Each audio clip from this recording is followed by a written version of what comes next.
Moi, je viens de Suisse. J'ai fait les beaux-arts en design graphique, une école de 5 ans, qui avait un atelier de sérigraphie dans les cours facultatifs. Et puis, j'ai tout de suite accroché à la sérigraphie. Et puis, j'ai immigré au Canada en 2005. Au départ, je voulais aller à New York. Finalement, je me suis retrouvée à Montréal. Puis j'ai ouvert l'atelier en 2007. En fait, j'ai pris le local, mais sans prévoir vraiment gagner ma vie avec ça. Ça s'est fait petit à petit. Il y a eu une demande, en fait. Comme j'ai travaillé 10 ans en graphisme, j'ai rencontré pas mal de gens, puis il y avait une demande pour les cours, en tout cas. Donc, j'ai commencé à donner des cours, et puis ça a pris 2 ans, je crois, 2-3 ans avant que je lâche le graphisme complètement, et que je sois à temps plein ici. Donc là, ça fait 3 ans que je suis à temps plein. En fait, c'est une très vieille technique d'impression basée sur le système du pochoir. Donc le pochoir, c'est une zone ouverte dans une zone fermée, puis tu fais passer de l'encre à travers la zone ouverte. C'est ça le principe, sauf que tu fais dans du carton, on se sert d'une maille de soie, en fait, de polyester, plus ou moins fine. Ça se fait à la main, c'est une technique artisanale, c'est très utilisé, c'est ça, autant dans le domaine artistique qu'industriel. Ça s'apprend assez facilement. On peut commencer avec peu d'équipement, on peut se perfectionner beaucoup. Donc en fait, c'est quelque chose qui demande minutie. Il faut être minutieux, il faut être patient, mais le résultat est vraiment très très gratifiant. Donc c'est des couleurs extrêmement denses. Le résultat est vraiment impressionnant. C'est une technique qui a un très fort dépôt d'encre. Donc en fait, il y a des intensités de couleurs très fortes qui sont beaucoup plus fortes que les autres techniques d'impression. Donc c'est quelque chose de... C'est une belle technique qui plaît à énormément de monde. Oui, il y a quand même pas mal de choses qui se passent. En fait, c'est intéressant parce que on comparait un peu à New York. Ici, on arrive à avoir vraiment des shops qui ont chacun plus ou moins leur créneau. Donc, moi, quand je suis arrivée, il y en avait déjà des ateliers, mais c'était vraiment 5 à 4 chez l'époque. En général, c'est des designers graphiques qui font de la sérigraphie à côté. Leurs revenus sont partagés entre les deux activités. Puis, c'est ça. 5 à 4 sont plus dans les expos, Seripop aussi, ils voyagent beaucoup. Ils sont plus dans la musique aussi. Après, des ateliers qui donnent des cours, il n'y en avait pas, donc c'est moi qui ai commencé là-dedans. Ça, c'était vraiment chouette. Il y avait vraiment une place à prendre. Maintenant, il y en a un petit peu plus qui commencent, notamment la voisine. Et puis sinon, en fait, c'est ça. Chacun a un peu son créneau. Simon Bossé va chez lui, mais il est quand même super. Il a un créneau très spécifique. Il est très représenté, mais on le voit jamais vraiment en vrai. Fait que c'est plutôt sympa parce que en fait, c'est tous mes potes, on s'est tous rencontrés, on fait des échanges. Comme tous les prix de 5 à 4, je ne les ai pas payés, je les ai échangés comme du matériel. Je leur ai donné un rack de séchage, ils m'ont donné des primes, puis ça tombe bien parce que leurs primes sont chères. Fait que c'est vraiment cool, je vais voir place, ils m'ont bossé, ensemble, en contact aussi. Fait que c'est assez sympa en fait, on a une bonne gang.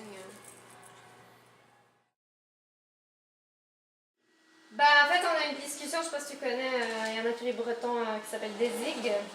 Il est quand même assez actif sur le web. On a une grosse discussion. C'était intéressant entre la sérigraphie en Europe et la sérigraphie ici. C'est pas du tout... En fait, ce qui arrive, c'est qu'en Europe, il y a une culture de l'artisan. Il y a les compagnons, les apprentissages, que ce soit les luthiers ou que ce soit des faiseurs de papier ou des graveurs, il y a vraiment une culture du long terme et puis de l'apprentissage sur le long terme, puis de l'amélioration des compétences. Ici, absolument pas. Déjà ici, il n'y a pas d'histoire. Je veux dire, l'Amérique du Nord, c'est pas un pays qui a une grosse histoire. Fait que, puis il y a vraiment, ici, c'est l'inverse, c'est la culture du court terme. Donc c'est pas du tout la même approche. Il y a beaucoup plus, c'est le pays du commerce, fait que c'est vraiment plus, il y a toujours l'aspect financier qui entre en ligne de compte à peu près tout. Donc mettons ici, les gens vont difficilement payer plus cher pour des choses de meilleure qualité, ils vont plutôt acheter un peu moins cher puis d'un peu moins bonne qualité. Et puis, il n'y a pas vraiment un respect du travail d'artisan. Oui, tout le monde triple là-dessus, parce que les geek posters, je veux dire, ça a été développé beaucoup aux États-Unis, la sérigraphie, mais il y a toute une scène, mais c'est super dur d'en vivre parce que les gens, il n'y a pas forcément un respect du travail. Je veux dire, les gens, à la limite, s'en foutent de savoir comment tu l'as fait. Ce qui est cool, c'est le résultat. Mais est-ce qu'ils sont prêts à payer 200 pièces une affiche? Non, jamais. Il faut que tu vendes tes trucs 20-40$, sinon ça va être difficile de les vendre, à moins que ce soit super connu. Mais que tu leur dises que ça a été fait tout à la main, couleur par couleur, que ça demande une énergie, les gens, ça les intéresse pas forcément.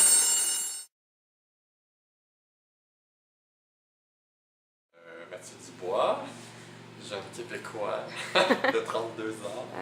Je fais de la sérigraphie depuis 7 ans, de façon complètement autodidacte, sans formation préalable. Je me suis réveillé un matin avec l'idée, tiens donc, je vais essayer la sérigraphie, j'aime ça, j'aime toucher le papier. Puis c'est ça. Je me suis réveillé un matin, j'ai trouvé des gens qui donnaient des cours. Je me suis essayé, ça passait ou ça cassait. Et me voilà, 6-7 ans plus tard. Moi, je suis très influencé aussi par l'art populaire, le folk art, l'art brut. Fait que j'aime aussi beaucoup la bande dessinée. Mais en même temps, je suis comme très sélect. Je suis pas un très grand auteur, mais ce que j'aime à fond. Donc, ouais, mon style, c'est vraiment très cartoon, très grotesque. C'est souvent des gros traits. Il est toujours axé vraiment sur l'humour. Puis moi, c'est vraiment ça qui est important. Il faut que l'image ait une tension drôlatique. Il faut que ça crée déjà ouais, une réaction. Il faut que chaque chose que je fasse ait une réaction positive, négative, mais toujours dans l'humour aussi et le grotesque. En fait, c'est ça. Fait que très bande dessinée comme truc. Je suis pas très pop art. Souvent, les gens ils comparent les deux. Mais moi, c'est vraiment au niveau plus art populaire. Puis, comme je disais, autodidacte. Pour moi, il y a comme une force qui sort de tout ça. Ben, en fait, des artistes que j'aime qui sont autodidactes, en fait. C'est ce que j'aime. Ben ouais, dynamique. Ben, en fait, ce qui est drôle, c'est que oui, la sérigraphie est comme assez populaire, surtout dans le milieu musical. C'est souvent des gens qui vont sérigraphier des affiches de spectacles ou qui vont tourner autour du milieu, de la scène locale. Moi, j'ai pas l'impression que c'est un milieu ben, dynamique dans le sens que je pense que tout le monde se connaît, c'est un petit milieu. Mais je pense pas que les gens, on travaille pas nécessairement ensemble. Je sais pas trop comment dire, là, mais ouais, il y en a beaucoup. Ça se fait beaucoup, c'est très populaire la sérigraphie, il y a beaucoup de gens qui en font. Quand il y a des expos, les gens se réunissent, quand il y a des événements, on est là, on échange lors des événements. À part ça, c'est un peu étrange, je sais pas trop. Vous allez plus pouvoir m'en parler à la fin de votre séjour, mais ouais, c'est ça. Fait que oui, c'est dynamique, mais il n'y a pas. Je parlerais pas de ça comme une scène, vraiment. Mais c'est mon opinion personnelle. On se connaît, on sait tout, mais c'est pas. Ah oui, on va aller aujourd'hui travailler en collaboration ensemble, ou. C'est pas mal, ouais, pas mal chacun pour soi. C'est un peu dommage. Ouais. Ouais, parce que c'est quand même s'il y en a plusieurs, c'est quand même, on s'entend, un petit milieu. Là. Mais ouais, il n'y a pas. On est moins axé, j'ai l'impression que c'est plus européen, la collaboration. Moi, en fait, j'entends ça souvent d'artistes français. Moi, à l'occasion, il y en a qui viennent, souvent des amis d'amis. Ah ouais, je venais voir ton atelier, on pourrait collaborer ensemble. C'est comme, ben oui, j'aimerais ça, mais ça vient de. Ici, Montréal, ben non, C'est parce que les gens veulent pas ou parce qu'ils sont un peu fainéants de le faire? je pense que c'est fainéant. T'en parleras à Simon Bossé, mais son projet de livre sérigraphie, ça a pris 2 ans à faire. Hein. Ah oui. C'est pas parce que lui voulait pas, là, ça a pris 2 ans, parce que les gens. Ben moi je suis là-dedans aussi, mais ça m'a pris longtemps à le faire, mais ouais. Mon nom est Simon Bossé et je suis sérigraphe, illustrateur et BDiste et unique employé de l'atelier Milleputois. Ben, je dirais déjà que c'est une publication qui est faite par quelqu'un qui est très passionné par ce qu'il fait et où le thème le thème du fanzine en question. Bon, moi je pense que fanzine c'est très large comme description. Parce que souvent, moi, quand je parle de fanzine, c'est souvent de la bande dessinée, parce que c'est ce que je consomme. Mais un fanzine, c'est n'importe quoi. Ça peut être un fanzine de cuisine, de littérature, je veux dire, il n'y a pas plus de limite. Ben moi, en ce moment, c'est beaucoup ça que je fais. Je sais pas, je l'avais délaissé à une époque pour faire plus d'affiches.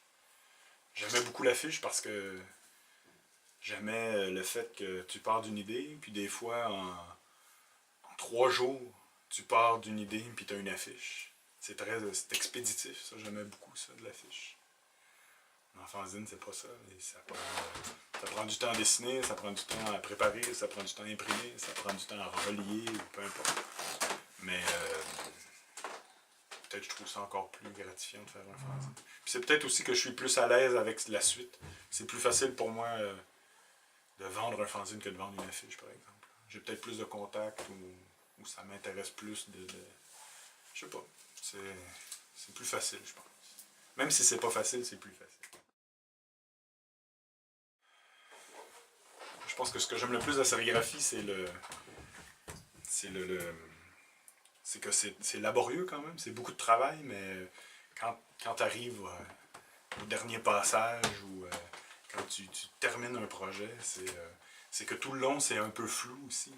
Tu imprimes des masses de couleurs, des trucs qui travaillent plus ou moins ensemble. Puis là, tout d'un coup, tu viens mettre une dernière couleur qui vient tout rassembler. Puis pour moi, c'est magique ça. Puis je me suis jamais lassé de ça.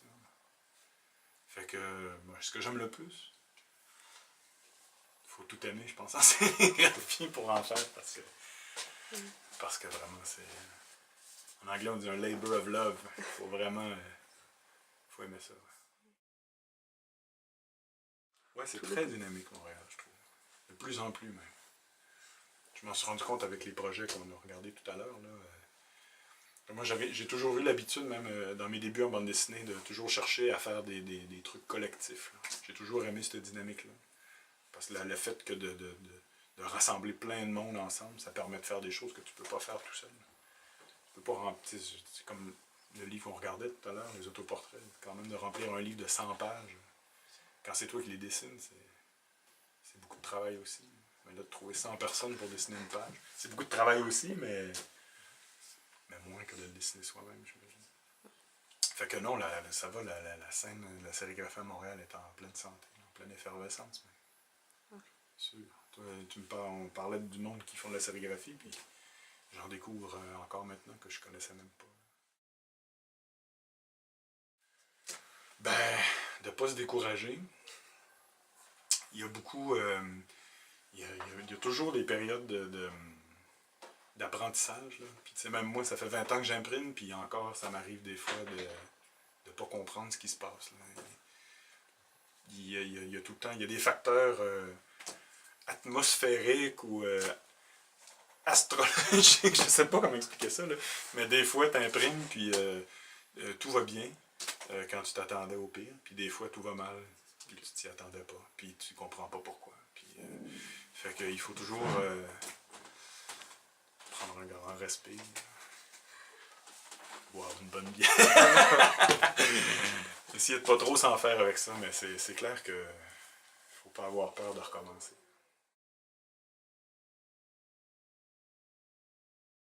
Donc, mon nom est Sophie Joubard et puis je suis sérigraphe. J'ai une petite entreprise qui s'appelle Unique Print Shop et ça fait environ 4 ans que je l'ai. J'opère à Montréal.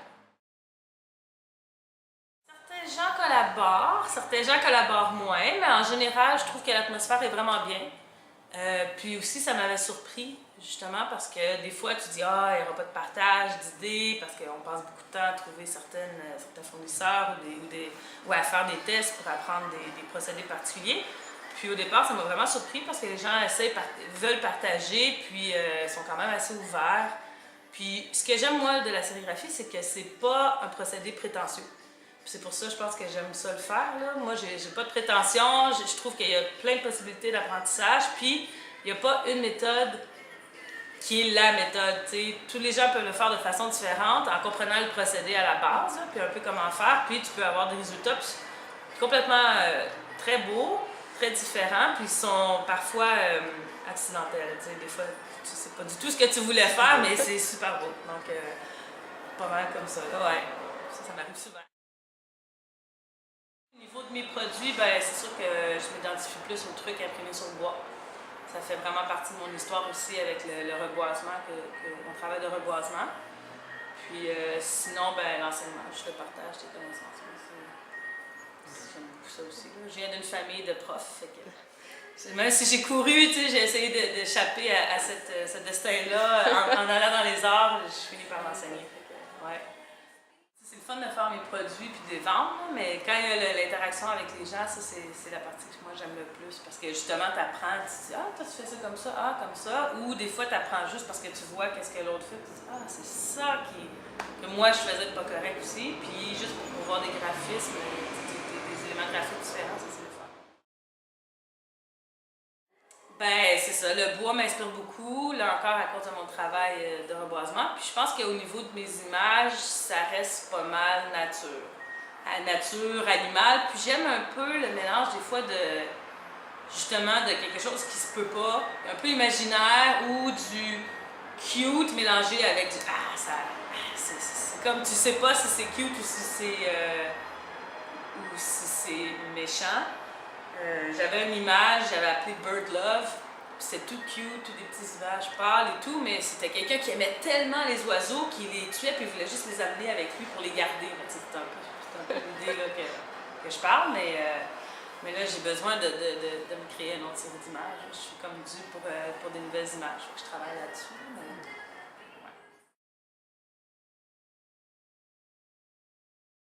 Samaël Lorquidoclaste, j'ai 32 ans, je suis à la base de France, ça fait 6 ans que j'habite à Montréal.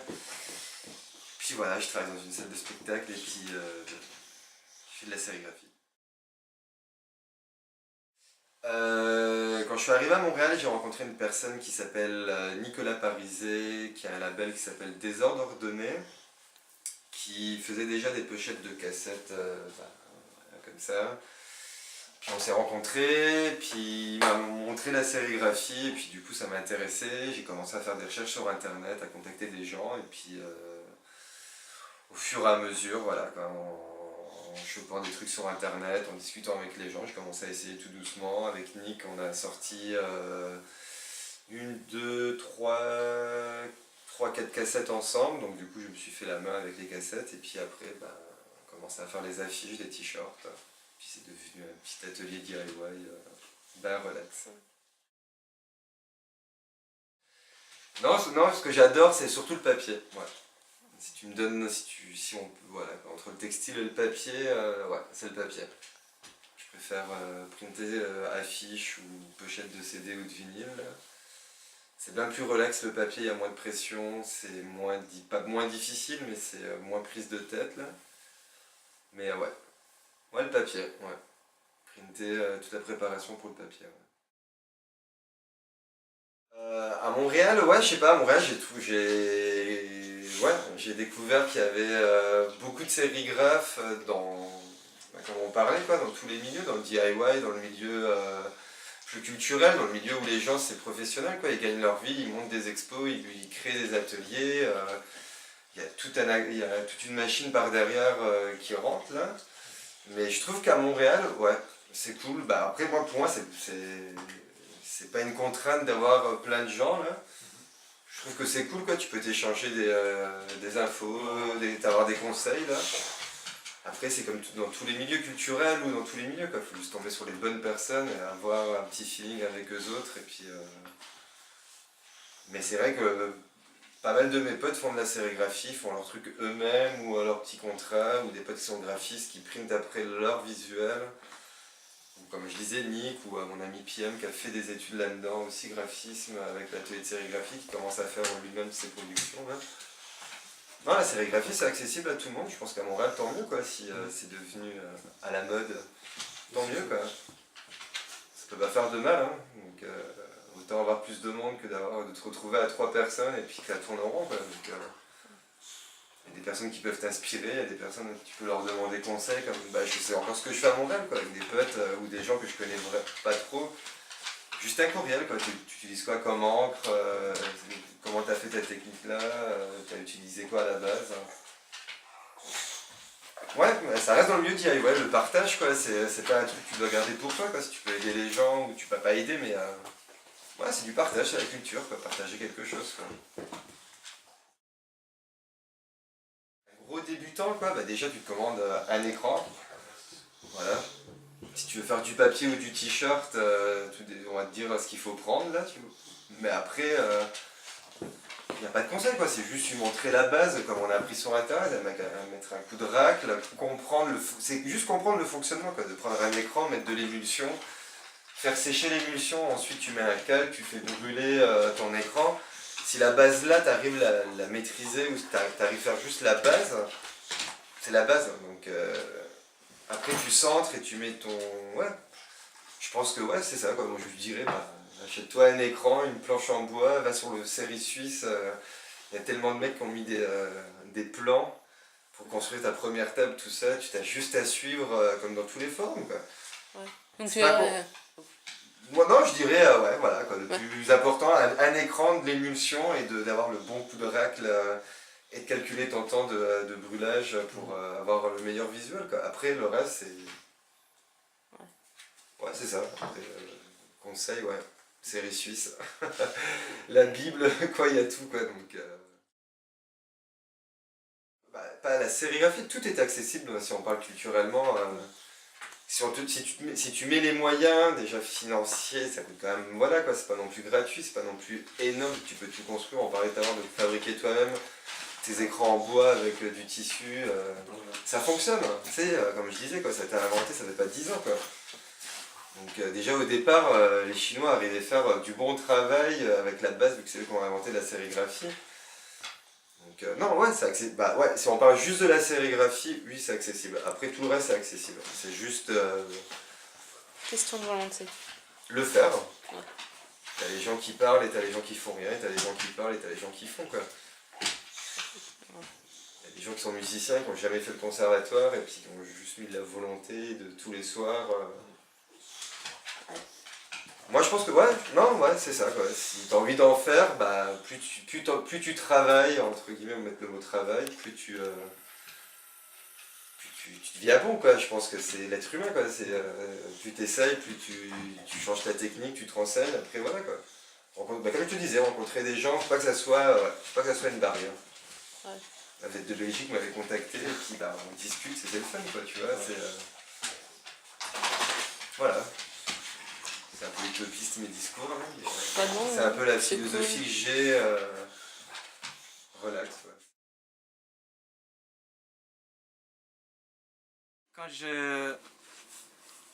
Quand je déménage ici, depuis cette année, j'habite dans la place ici. Pas l'atelier ici, mais dans l'édifice. Juste un petit coin d'un atelier. Et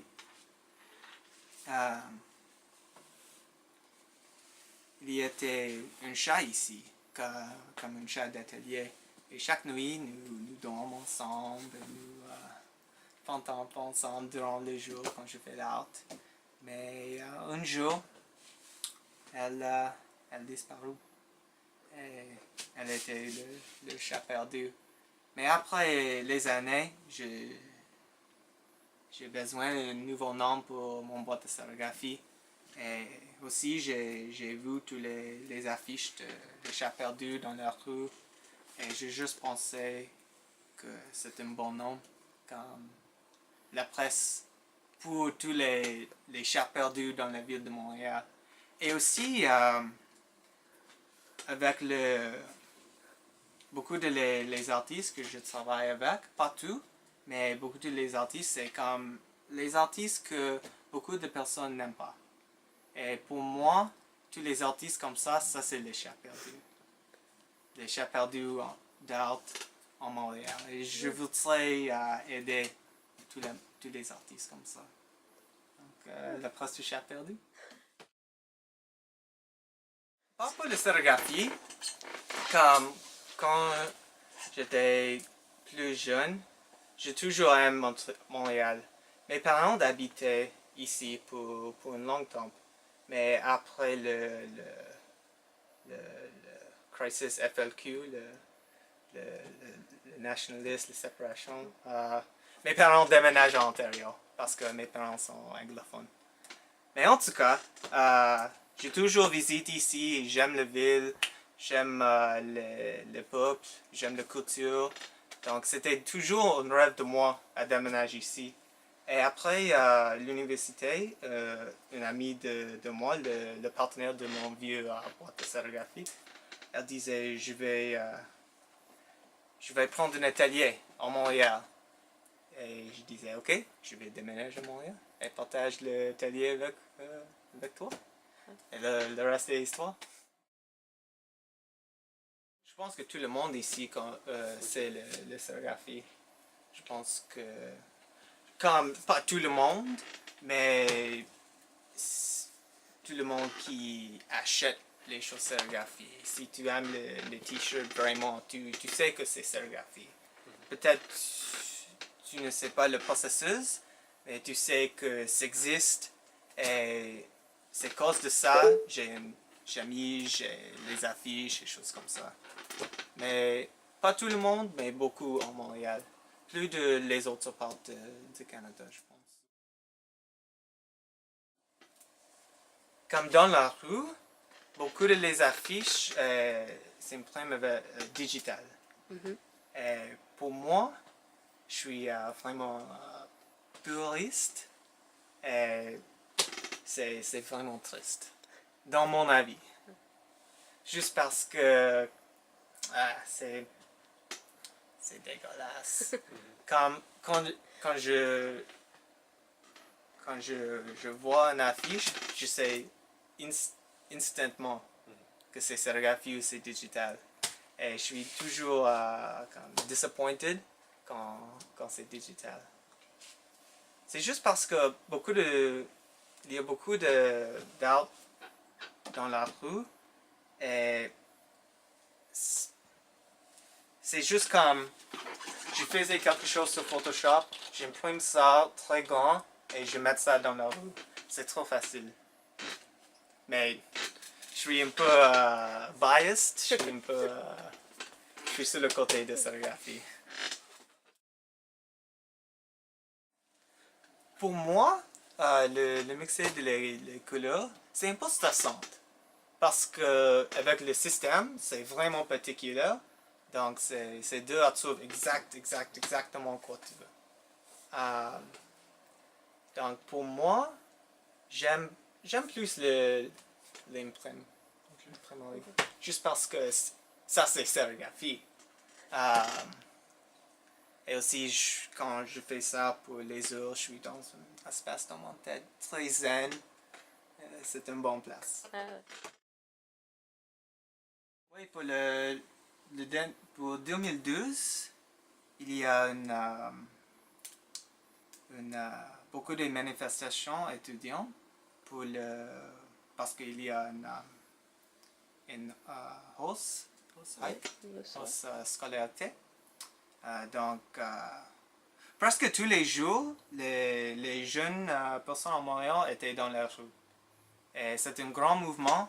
Et pour moi, je ne suis pas en école maintenant, mais ma blonde à la tempe était en Concordia. Et donc, j'étais là en solidarité avec elle. Mais dans le mouvement étudiant, je faisais un peu d'art à aider les étudiants. Je mettais ça dans la rue, je faisais une installation dans une galerie, des choses comme ça. Et donc, après ça, j'étais engagé avec les choses les arts plus politiques. Avant ça, mon art était un peu plus personnel. Et maintenant, c'est plus grand pour les issues de le jour.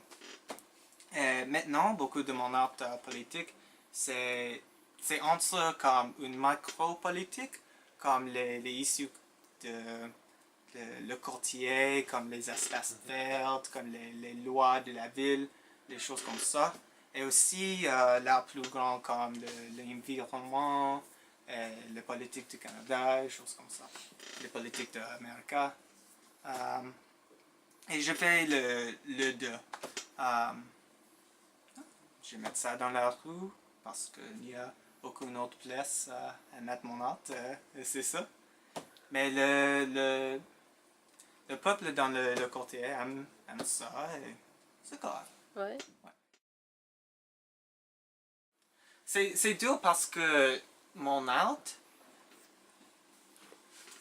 c'est bizarre à vendre. Juste parce que je ne comprends pas pourquoi. Comme pour les images plus politiques, je ne veux pas d'argent pour ça. Je veux dans le art parce que il y a une information ou il y a une image que tu aimes ou que tu as besoin. Et ça, c'est plus important que l'argent. Parce que je fais de l'argent avec les clients. Mais pour art, je suis vraiment pur avec mon art. Parce que la vérité, c'est très important pour moi. La vérité est très importante pour moi. Donc, mon ego, mon nom, c'est n'importe quoi. Quand je fais les choses dans la rue, je n'ai pas un pseudonyme, juste parce que ce n'est pas à propos de moi. C'est à propos de l'art. Et je suis très strict de ça. Donc, ça, c'est pourquoi mon profession d'art, c'est pas bon. Parce que je suis trop strict de mes règles de comment je veux créer l'art.